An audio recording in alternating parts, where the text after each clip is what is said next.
I, a 32-year-old woman, have been married to my husband Ryan, who is 35 years old, for 4 years now. My background is quite different from Ryan's. I come from a broken family where my mother struggled with addiction, and my father had to care for me and my sister.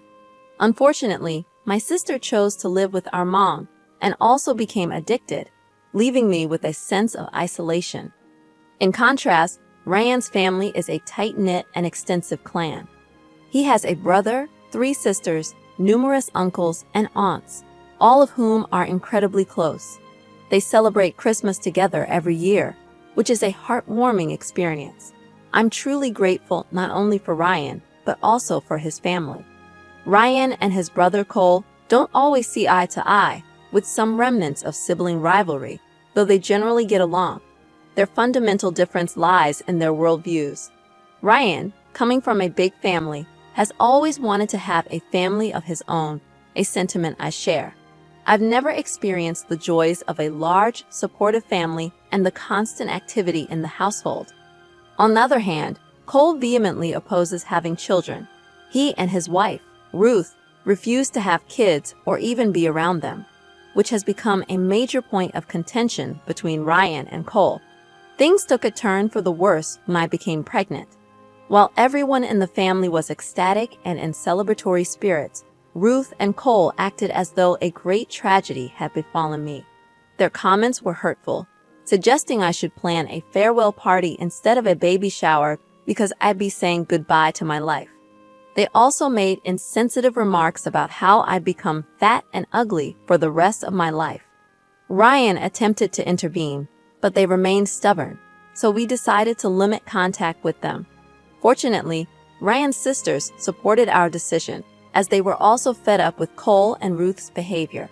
All 3 of them had kids of their own, and Cole and Ruth were never willing to assist, even in emergencies. My pregnancy was challenging, especially as we were expecting twins, and I battled severe nausea and debilitating swelling in my feet by the end of the 2nd trimester. I used to struggle after walking just 20 meters, gasping for breath. Throughout this challenging period, Ryan had been my rock, offering unwavering support. His sister, Allison, also came to our aid. Among Ryan's 3 sisters, 2 resided in other states.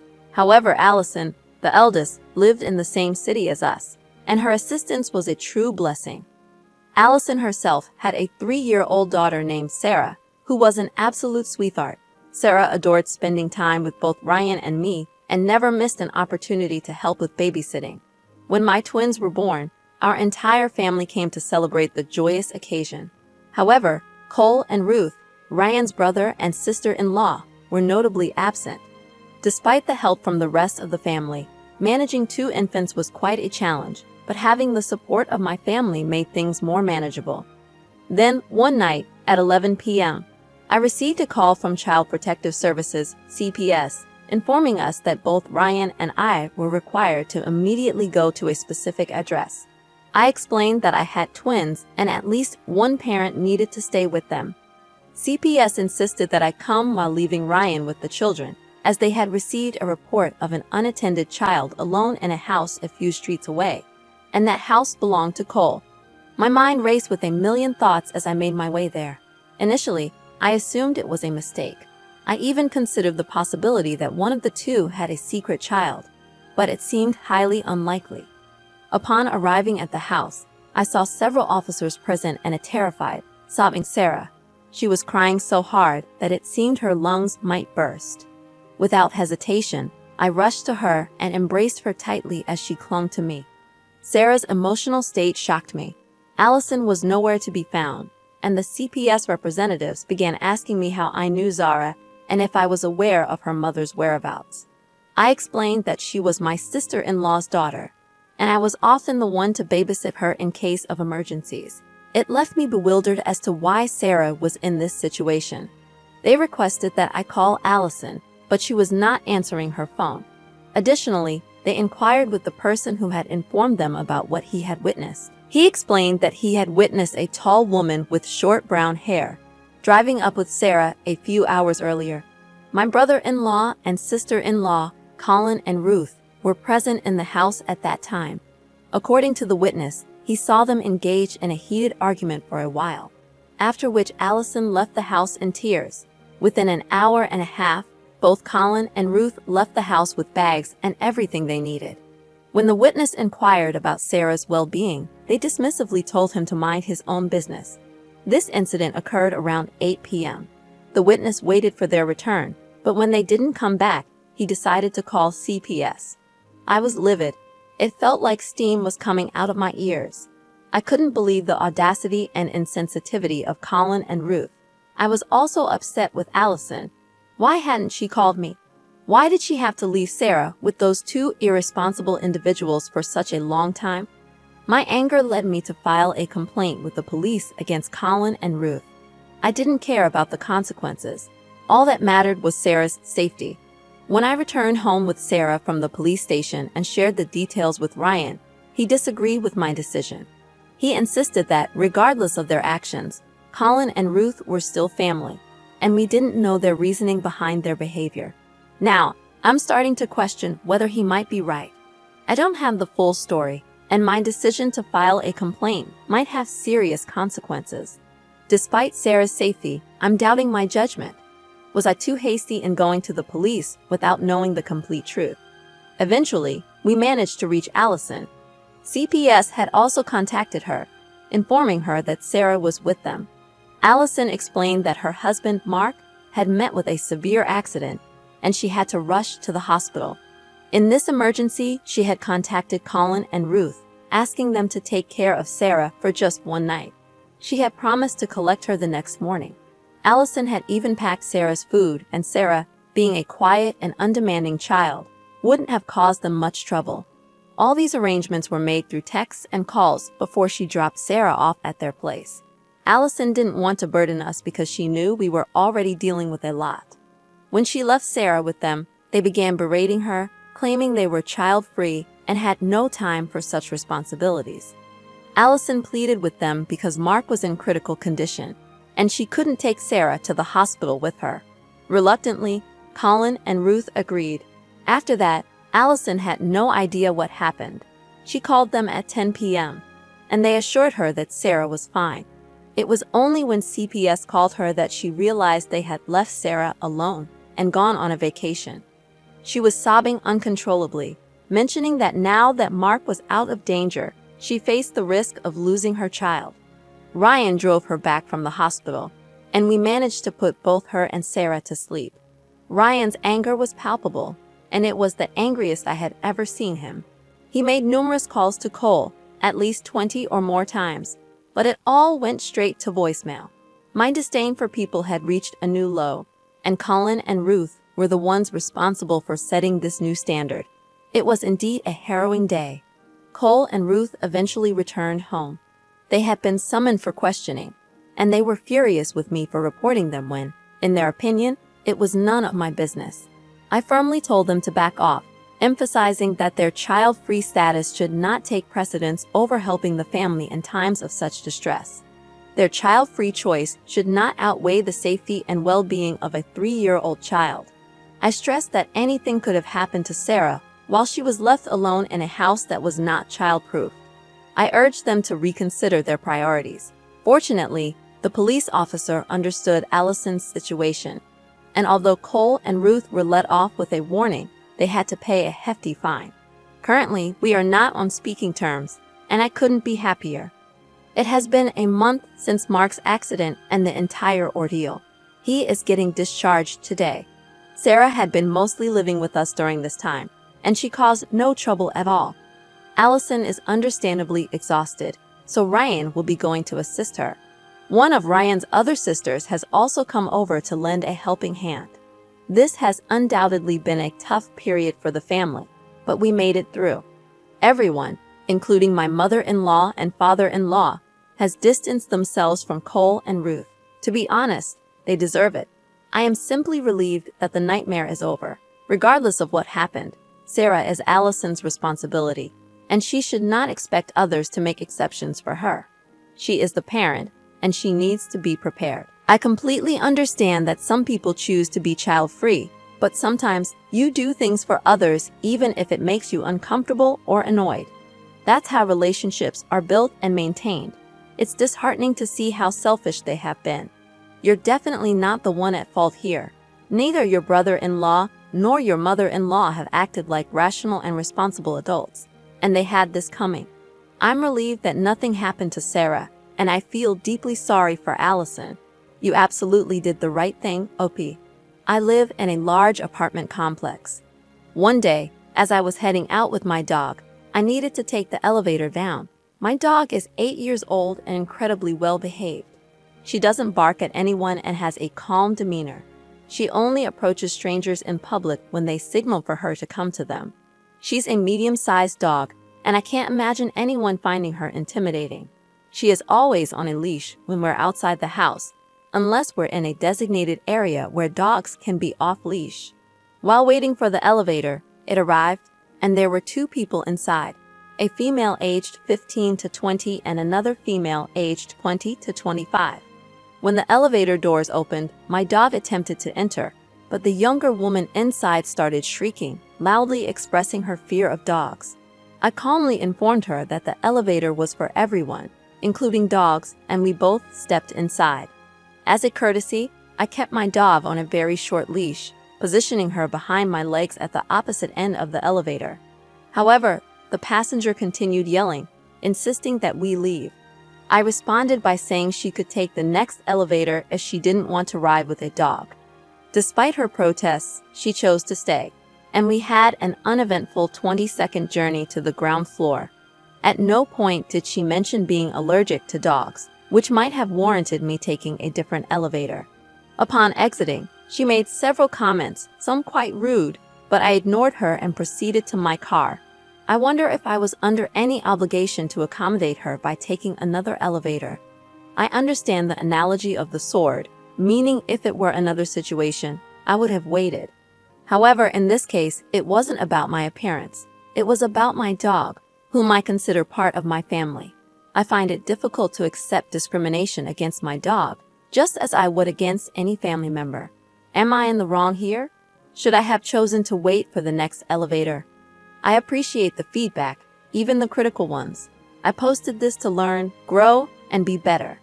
I acknowledge my oversight, and I understand now that it wouldn't have cost me anything to wait for the next elevator. I will make that choice in similar situations in the future. Additional context: my dog was behind my legs, pressed against the elevator wall. The other passenger could have easily exited if they had wished. I want to clarify that I did not corner her, as some have suggested. I was positioned between the other passenger and my dog was on a very short leash. On a related note, we are planning to visit my husband's mother's house for Thanksgiving. I brought up a month ago that we should time our visit differently because my 1-year-old son, whose birthday falls in February, needs a nap and already has issues with being at their house. My son doesn't particularly enjoy visiting their house for some reason, and he's quite resistant to being put down. However, we had a breakthrough in making plans for our Thanksgiving visit. He had a full nap right before we left for their house, which made him more receptive to being there. My mother-in-law and I decided that it would be best for everyone if we met up at their house around 5 in the evening. This way, my son could have a proper nap, eat when he got there, and feel more comfortable. My brother-in-law called her yesterday, and it seems she didn't relay the information to him about our plans for a later dinner. He mentioned that he was going to his girlfriend's mom's place at 6 and wanted to do dinner at noon. This caused my mother-in-law to call my husband, and she was visibly upset, even hyperventilating, apparently because my brother-in-law wanted to change the time and was asking my husband for approval. This is where our argument began. I'm a stay-at-home mom, and my husband works full-time. I firmly believe that children up to 7 years old should have their naps because it's crucial for their development. I expressed my frustration to my husband, explaining that if I had known the time was going to change, I would have adjusted our son's sleep schedule. I didn't want to go there and have an upset child who missed his nap and wouldn't eat until 4. My husband's response was that our son would have to do things he doesn't want to in life. so it shouldn't matter if he doesn't get a proper nap. I became upset because I felt like he wasn't prioritizing our child's needs over dinner plans. I understand that I could be the one in the wrong here, but I don't see how it's fair to our son to skip his nap altogether. I just didn't understand why my husband wasn't putting our child's well-being first over dinner plans. I recognize that my child doesn't revolve around our schedule. Instead, we should adapt our schedule to meet his needs. I got upset because I couldn't comprehend why my husband wasn't putting our child's well-being first over dinner plans. I understand that I might be in the wrong here, but I don't see how it's fair to our son to skip his nap altogether. I'm torn, Reddit, so please let me know if I'm being unreasonable here. I'll gladly answer any questions to provide more clarity. Update.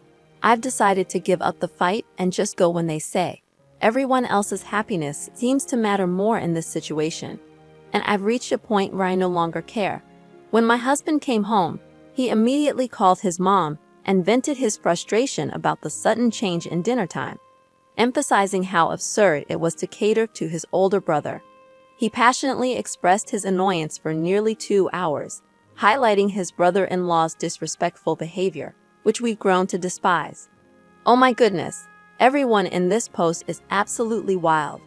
I want to express my gratitude to all of you who truly understand the challenges of children's sleep schedules and the chaos that ensues when it's disrupted. We've decided to comply with the new time, although my husband informed his mother that we might not be able to eat much, as our son is likely to be upset, given the change in his routine. Luckily, he napped an extra hour today, so hopefully that might make things a bit easier, but who knows for sure. Additionally, I am thankful that my husband stood up for us. Initially, he brushed off the significance of our son missing his nap, saying, "Who cares?" just to pacify his mother. However, after reflecting on the situation during the rest of his shift, he came to his senses. Being the youngest in the family, he often feels overshadowed by his mother's preference for his older brothers. There's an ongoing struggle between the siblings, and my husband frequently feels disregarded. Regarding our son sleeping at their house, it's simply not an option. Unlike some children who can fall asleep anywhere, our son doesn't easily settle down. Unfortunately, my husband's family consists only of his mom, his 2 brothers, and his stepdad, with no cousins or extended family. It's a small family, which usually makes planning events ahead of time easier. We confirmed the dinner time with his mom on Sunday, and she admitted that the confusion was entirely her fault for not informing his brother about the set time. However, she has chosen to ignore my husband's inquiry about why she's prioritizing his brother's wishes over the previously agreed upon schedule. The older boys tend to use the tactic of threatening not to show up as leverage, and she believes my husband will follow suit and not attend at all. We've decided to stick with the changed dinner time, putting an end to our earlier disagreements. Yes, my husband has his flaws, just like anyone else, and I'm well aware of my own shortcomings. We make a conscious effort to acknowledge our issues and work on them as a united front, always striving to do what's best for each other. Holidays tend to be a bit challenging for both of us, creating stress and tension at an all-time high.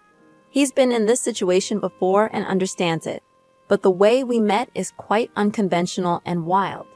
However, we genuinely love each other deeply. My husband works 6 days a week, putting in long hours of 9 to 10 hours a day to provide for our family and pay for the house we own. While I am the primary caregiver, he is also very present in our children's lives. Following dinner, as I was on my way home, words were exchanged about his dog's behavior as it kept taking food from my son's hands. I told my brother-in-law to back off, walked into the bathroom, and just as the door latched, I overheard him talking to everyone about me, mentioning that I had told him to back off regarding his dog. Frustrated, I stepped out of the bathroom and impulsively grabbed a handful of freshly carved turkey, which I threw straight at his face. My husband had to step in to calm us down, and then went to find his mom, who was likely hiding upstairs, possibly in tears. He eventually convinced me to return inside to finish dinner. with the condition that we drive 2 hours away on Monday to get Hawaiian food. I firmly believe that a child who hasn't had a nap can make dinner a challenging experience for everyone. Your mother-in-law knew and understood this, which is why she agreed to change the dinner time. If you go and your son misbehaves, make sure your husband and brother-in-law step up and deal with it. What are your thoughts on today's stories? Feel free to share your opinions in the comments below.